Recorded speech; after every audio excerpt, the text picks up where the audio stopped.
Good morning. So this is my 20th day of restoring my garden. Thank you, Lord, for the strength for this beautiful morning. So medyo maaga rin akong pumanik ngayon. Nakapagdilig na ako, no? Today is Thursday. Dialysis ko ngayon. Mamaya pa, hapon. Thursday, uh, June 5, 2025. So, ito na yung mga kaganapan, na nagawa ko to kahapon. Ayan. Ito na yung aking bagong, kahapon ko lang to. Ayan, naghakot ako. Ilang hollow blocks ang hinakot ko. Ayan. Kasi, itatanim ko na yung kamatis. Kita niyo yung kamatis. Ayan na yung kamatis. Akala ko nga, walang nabuhay sa kamatis. Medyo matagal din pala. Ang kamatis saka ang sili, same sila na medyo matagal sila pag madaling tumubo ang pechay. Tapos yung iba, yung madali rin tumubo yung katulad ng patola. Ayan.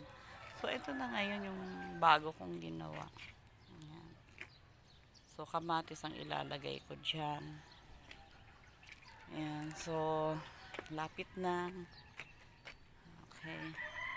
Ito na uli, growing ang ating malunggay. Nakikita nyo at yung petchay natin lumalaki naman.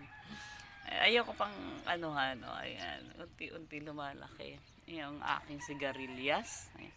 Ang sigarilyas so masustansya saka marami siyang magbunga. Yung aking sitaw or long beans, ang aking bitter gourd or ampalaya, ang aking Baguio beans. Nakita nyo na. Mamaya yan, may bunga na yan. So, yung aking sili, ayan, nakatakip pa rin siya kasi bagong tanim. Saka yung aking upo, ayan, hindi ko binubuksan. Kasi sobrang init. Kawawa naman sila.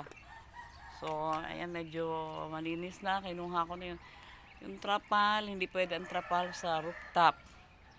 Bago yung trapal ko, I think, 1 week lang. Sira-sira na. So, inalis ko na siya.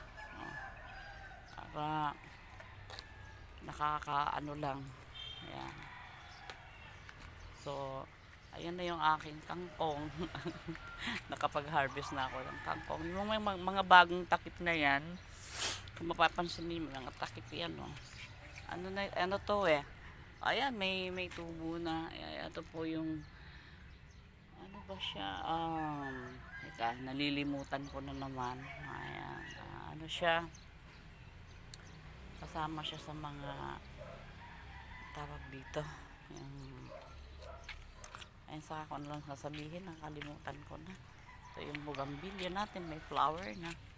May flower na siya, na-restore siya. Oh. So, eto, hinihintay ko, baka sakaling ma-restore. Kaya hindi ko pa sinintensyahan. Ayan, inano ko lang muna. Nirisan ko ng mga sobrang sanga. Para ito naman na aking malunggay, pinutulan ko para siya. Kasi payat siya, payat. Kailangan i-cutting para mag-grow. Ayan. Makikita niyo. Dami ko pang ayusin. Ayan. Ayan. Bali, yung bodega ko, inaayos ko sila ng mga upuan dito.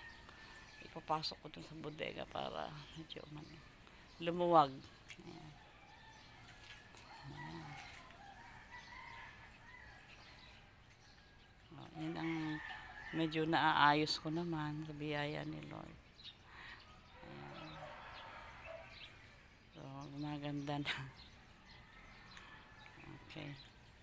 Salamat at sinusubaybayan ninyo ang aking pag-restore sa dating garden cafe. Ayan. Pero nakakoncentrate kasi ako ngayon sa gulay at saka mga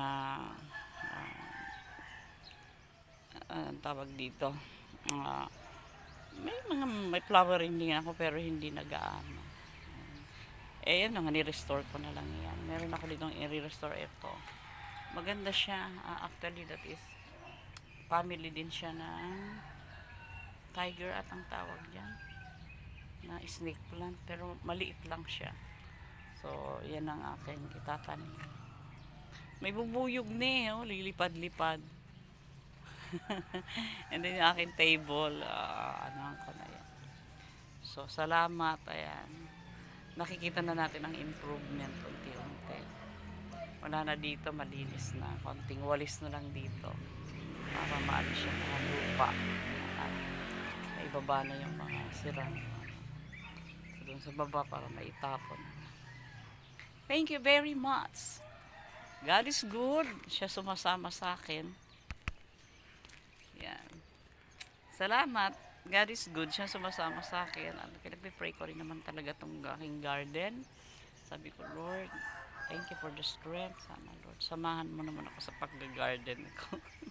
To God be the glory. Bye. God bless you all.